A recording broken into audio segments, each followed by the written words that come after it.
something I've struggled with for some time is so as a chaos magician, I understand that when I started practicing witchcraft up until the first 3 to 4-ish years and even up until present times, I know that as much as spirits are anything, they are mental, psychological.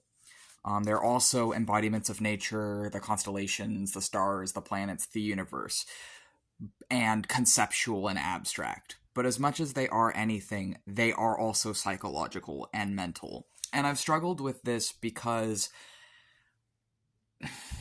I guess like the confusion comes with if you're having very vivid experiences with spirits where they are talking to you as if they are people and they're talking to you as if they are human, and especially if you're someone like us who has autism and DID, it gets really complicated. And figuring out where the line between reality and fantasy is, it gets blurred. It definitely gets blurred. And it's like, how can these things be wholly like mental and psychological and everything else they are, but also talk to me on a human level in a way that my brain can understand and interpret?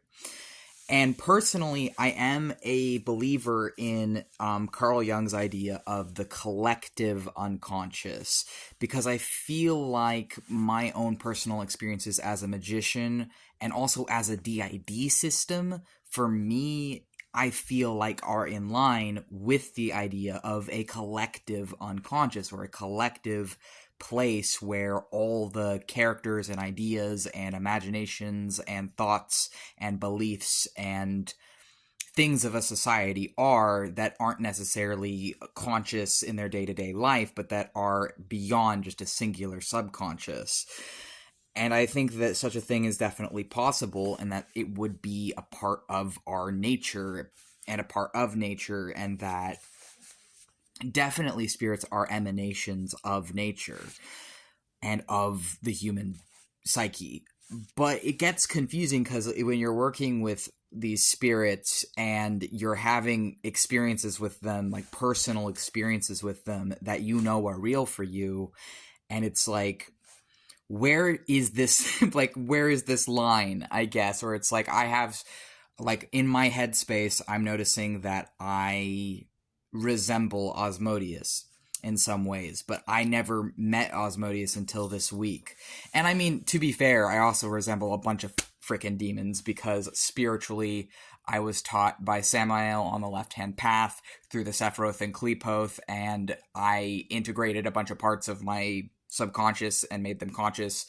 And as a result, Eli and Lewis, I'm a little switchy right now. I can't exactly tell who I am, so I'm probably Eli, because when we can't tell, we're usually Eli. Um, but as a result, I guess I like kind of take after a lot of different spirits, but it's like confusing because sometimes I'll meet spirits who knew me before I even knew them. Like I didn't even know them, but they already know me. And sometimes I know spirits before they know me. Like I felt like I knew Asmodeus before he's known me, and that's really confusing. And there's things like that where it's like, why do I feel like I know you but I don't know you? And then some people would say, well, it's like a past life connections, which yes, I definitely agree with that. But I don't know. I'm like trying to articulate something that is like puzzling through me. And it's like King Belial is a bull guy. Lewis in our mind is kind of a bull person. I have bull horns. And a lot of spirits in our mind, we interpret them as looking like cats or like bulls or like... And I think it's the alchemical... Like, I think it reflects like what kind of elemental they are, sort of, or like an energy type. Because like spirits who are more like... they have different energies, and it gets conveyed by different symbolism visually in our mind, but it's for the different energy types, I think. And I guess I just feel like lucid dreaming helps me understand some of these things, because the same experiences that I could have in my waking life as both a DID system and a magician, lucid dreamers can have through lucid dreaming. what I can experience through sort of meditative trances and just my brain's natural way of being as someone experiencing plurality of consciousness through my disability of DID, lucid dreamers experience something similar through just dreaming and being aware of their dreams and using control over that to experience their own consciousness.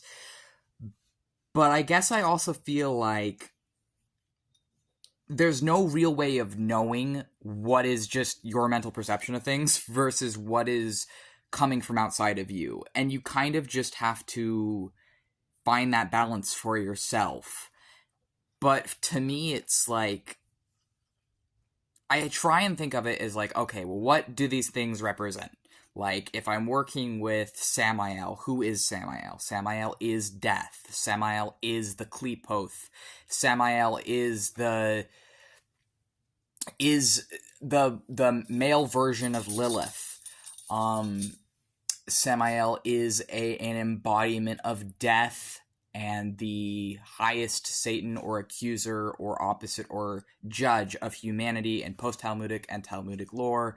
Samael likely originates somewhat from former Babylonian, Canaanite, Mesopotamian mythology, and is definitely associated with Mars energy, but then sometimes they're also associated with a bunch of different planets, and that's why it gets confusing, because in the Zohar it says he rules Mars, but then Lucifer, who they just like co-opted Samael's mythology and prescribed it onto Lucifer, and even Lucifer's sigil looks more like it would represent Samael because it's a chalice with an X, whatever. But and so it's like, but they have different planetary correspondencies, like Venus and then the sun and the moon, and it's like, I don't know. I guess it's just like they are you, and they are parts of you, and they're parts of the world, and they're parts of consciousness, and they're but they're also people, and it's like, how can they be both characters and people? And how can it be the same with, like, if you're lucid dreaming, then even fictional characters can be like people, right? Or if you're a DID system like us,